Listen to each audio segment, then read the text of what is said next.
Welcome, everybody. I'm here today with Gill Meller. She's the Legal and Governance Director at MTR Corporation Limited here in Hong Kong. And we're really excited to have a chance to talk not only about your experience in terms of governance and ESG, but specifically around MTR.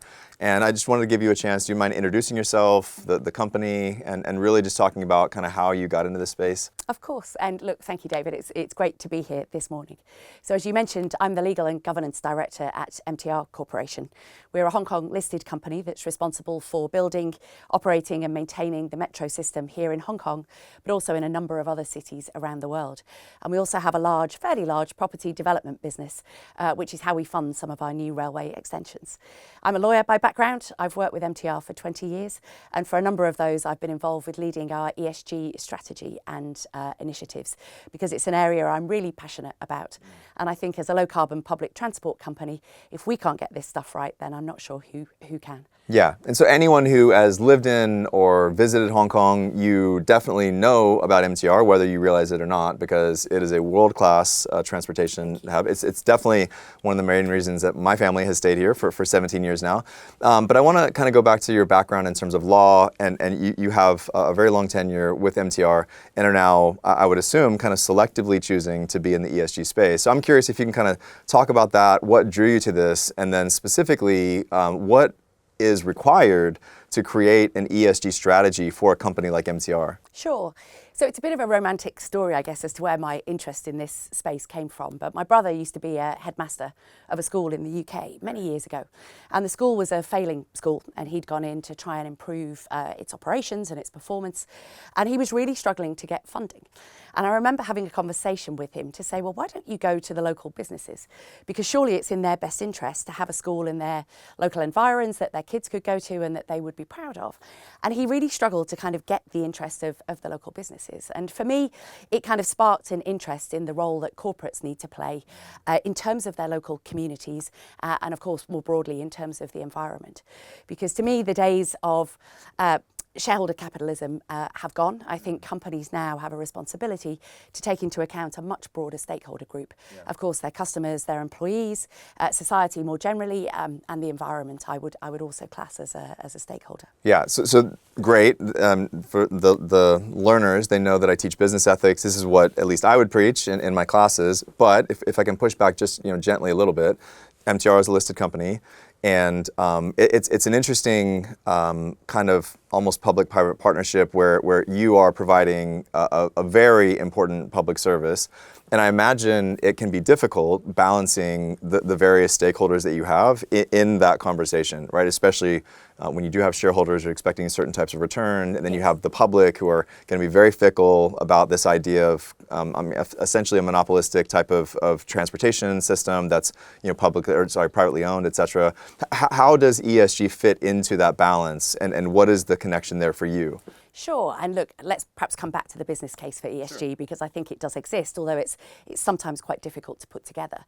But I think in terms of an ESG strategy, and you hit the nail on the head there, that it has to be a part of your overall corporate strategy.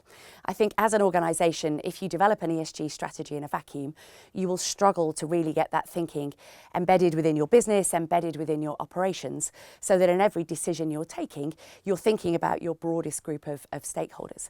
But I'd say where you really have to start is with your corporate purpose. You have to know why you exist as an organisation.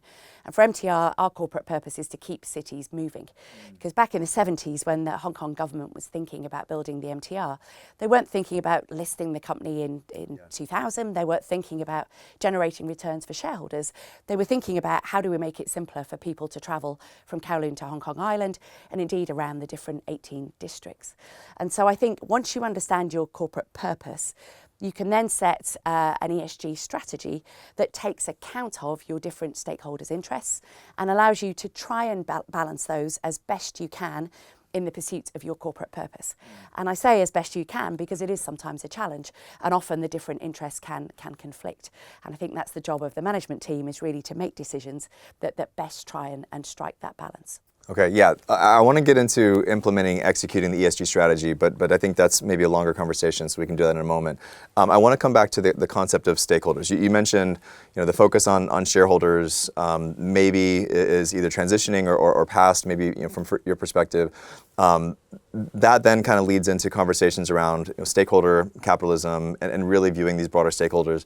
From an MTR perspective, generally speaking, who do you identify as your core stakeholders? And again, I guess coming to that question of balance, but like how as an organization have you defined who those stakeholders are? And then how do you prioritize or weigh, because they're not all going to be equal necessarily, and we can't always keep everybody happy at the same time. So I'm just curious, like the internal workings of those conversations, because I'm sure they can be quite complicated sometimes. Yes, so I guess our core group of stakeholders would be our shareholders, which includes government as our majority shareholder, but also our other retail and institutional investors and the people we borrow money from. It would be our employees, our customers, the community, I think, as a whole, and the environment as well as a stakeholder. And I think Apple recently had actually an actress come into the room as Mother Nature so that they could present their environmental strategy to her, which for me sort of played out very well and made an awful lot of sense. So when I look at our ESG strategy, which has 3 different pillars in it, 1 environmental and 2 social, within each of those pillars, we then try and look at issues from the perspective of the different stakeholder groups. So one of the pillars of our strategy is social inclusion, because really as a public transport operator, that's kind of at the heart of who we are and what we do. We want to create a system which is safe, affordable and accessible for everybody. And so in Hong Kong, that's been a huge focus for us with issues like barrier-free access, with over $2 billion of fare concessions that we give out every year to make sure that everybody can take the MTR. But then we broadened out our thinking around social inclusion, not only to look at it through a customer lens, but also from an employee lens. So we've got much more of a focus now internally on D&I. And we also look at it from the perspective of the community more generally, so through our community investments and our donations, which is slightly less strategic, but still an important part of the overall strategy. Yeah, great. It's a great introduction to MTR and what you're all doing. I'm excited to learn more.